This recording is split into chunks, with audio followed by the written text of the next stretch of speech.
அடுத்து ரசூல் ஸல்லல்லாஹு அலைஹி வஸல்லம் அவருடைய பெயர் எல்லாருக்கும் தெரிஞ்சதுதான். ஆனா அதுக்கு குர்ஆன்லயே அல்லாஹ் ரசூலுல்லாஹ்வுடைய பெயரை பத்தி சொல்றான். ரசூலுல்லாஹ் தன்னுடைய பெயரை பத்தி சொல்றாங்க, அவங்களுக்கு வைக்கப்பட்ட பெயரை பத்தி சொல்றாங்க. முஹம்மது என்பது எல்லாரும் அறிந்த முஹம்மது ரசூலுல்லாஹ்னு சொல்றோம், அது ரசூலுல்லாஹ்வுடைய பெயர் தான். குர்ஆன்ல பல இடத்துல அல்லாஹ் சொல்றான். உதாரணமா ஒரு 4 இடங்களில் நபிகள் நாயகம் ஸல்லல்லாஹு அலைஹி வஸல்லம் அவருடைய பெயரை அல்லாஹ் குறிப்பிட்டு பேசுகிறான். 40வது அத்தியாயம் 33வது வசனம், 3வது அத்தியாயம் 144வது வசனம், 48வது அத்தியாயம் 29வது வசனம், 47வது அத்தியாயம் 2வது வசனம் ஆகிய இடங்களில் நபிகளாருடைய பெயர் முஹம்மது என்பதையும் அல்லாஹ் குறிப்பிட்டு பேசுகிறான். எப்படி எல்லாம் சொல்றான் அல்லாஹ்?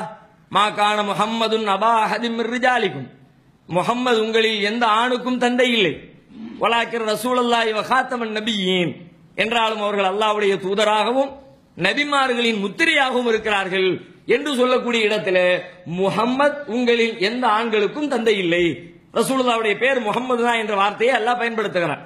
அதே போல அடுத்து சொல்லும் பொழுது ஒமா முஹம்மதுன் இல்லா ரசூல், முஹம்மது அல்லாஹ்வுடைய தூதரை தவிர வேறில்லை.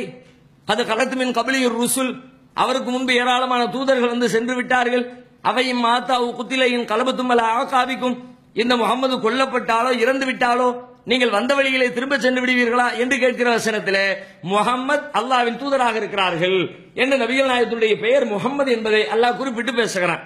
அதே போல இன்னொரு இடத்தில் அல்லாஹ் பேசுகிறான், முஹம்மது ரசூலுல்லாஹ், முஹம்மத் அல்லாஹ்வின் தூதராக இருக்கிறார்கள். வல்லதீன மஅஹு அஷித்தாஉ அலல் குஃபாரி ருஹமாஉ பைனஹும், அவரோடு இருக்கிறவர்கள் காபிர்களிடத்திலே கடுமையாகவும் தங்களுக்கிடையிலே இரக்கத்தோடும். ஒரு முஸ்லிம் அப்படித்தான் இருக்கணும், எதிரிகளிடத்திலே கடுமை காட்டணும், தன்னுடைய சக சொந்தங்களுக்கிடையிலே இரக்கமுடையவர்களாக நடந்து கொள்ளக்கூடியவர்களாக நபிகள் நாயகத்தின் தோழர்கள் இருக்கிறார்கள் என்று குர்ஆனிலே அல்லாஹ் சொல்லுகிறான். இங்கேயும் நபிகளாருடைய பெயர் முஹம்மது என்ற பெயரை அல்லாஹ் குறிப்பிட்டு பேசுவதை பார்க்க முடிகிறது. முஹம்மது என்ற ஒரு பெயர். அதே மாதிரி ரசூலுல்லாஹ்வுக்கு இன்னொரு பெயர் இருக்கிறது, அஹ்மது. முஹம்மது என்றால் புகழப்பட்டவர் என்று பொருள், அஹ்மது என்றால் அதிகம் புகழ்பவர் என்று பொருள். அல்லாஹ்வை அதிகமாக ரசூலுல்லாஹ் புகழ்ந்தார்கள். ரசூலுல்லாஹ் புகழ்ந்த அளவுக்கு யாரும் புகழ்ந்திருக்க முடியாது.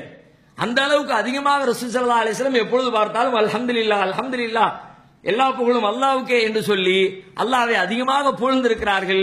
அஹ்மது என்ற சொல்லுக்கு அதான் அர்த்தம், அதிகம் புகழக்கூடியவர். இதுக்கும் குர்ஆன்ல ஆதாரம் இருக்கிறது. ஈசா அலைஹிஸ்ஸலாத்தை பத்தி அல்லாஹ் சொல்லிட்டே வர்றான். ஈசா அலைஹிஸ்ஸலாம் தன்னுடைய சமுதாய மக்களை அழைத்து எப்படி எல்லாம் உபதேசம் பண்ணினாங்க அதை சொல்லும் பொழுது, ஓ முபஷ்ஷிரம் பி ரசூலின் யஅதி மின் பஅதி இஸ்முஹு அஹ்மத், நான் எப்படிப்பட்டவன் என்று சொன்னால் எனக்கு முன்னால் அருளப்பட்ட தௌராத் வேதத்தை உண்மைப்படுத்தக்கூடியவனாக இருக்கிறேன். எனக்கு பிறகு வரை இருக்கிற அஹ்மது என்ற பெயருடைய இறை தூதரை பற்றி நற்செய்தி சொல்லக்கூடியவனாக இருக்கிறேன். அப்ப ரசூலுல்லாஹ்வுக்கு அஹ்மது என்ற ஒரு பெயர் இருக்கிறது.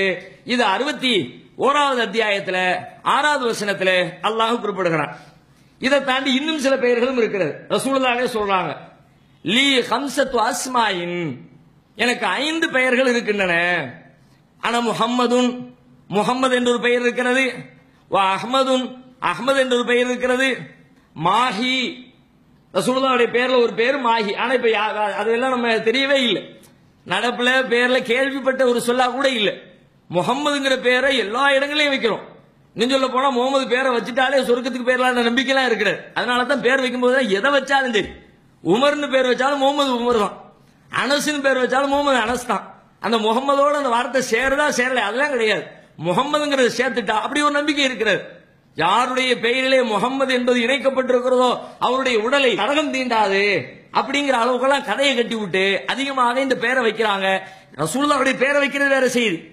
நபிகள் நாயகத்தை போல ஈமானிலே உறுதியோடு நல்ல மூமினாக வாழ்ந்து என்னுடைய பிள்ளை மரிக்க வேண்டும், அதற்காக முகமது என்ற பெயரை சூட்டுவது அது வேற செய்தி.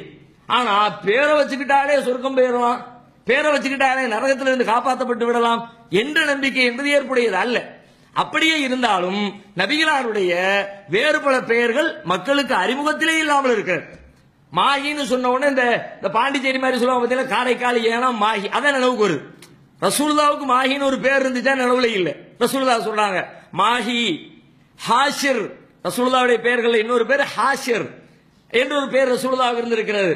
அதே போல ஆகிப், இது ரசூலுல்லாஹ்வுடைய பெயர்கள். இது ரசூலே சொல்றாங்க, அவங்களுடைய வாய்மொழியாகவே சொல்கிறார்கள் மாஹி. மாஹி என்றால் அழிக்கக்கூடியவன் என்று பொருள். சொல்லிட்டு ரசூலுல்லாஹ் சொல்றாங்க, அல்லதி யம்ஹுல்லாஹு பிஹில் குஃப்ர அல்லாஹ் என் மூலமாக இறை மறுப்பை குஃப்ரை அழிக்கிறான், எனவே அழிக்கக்கூடியவன் என்று எனக்கு பெயர் இருக்கிறது. அல் ஹாஷிர், ஹாஷிர் என்றால் ஒன்று திரட்டக்கூடியவர் அர்த்தம்.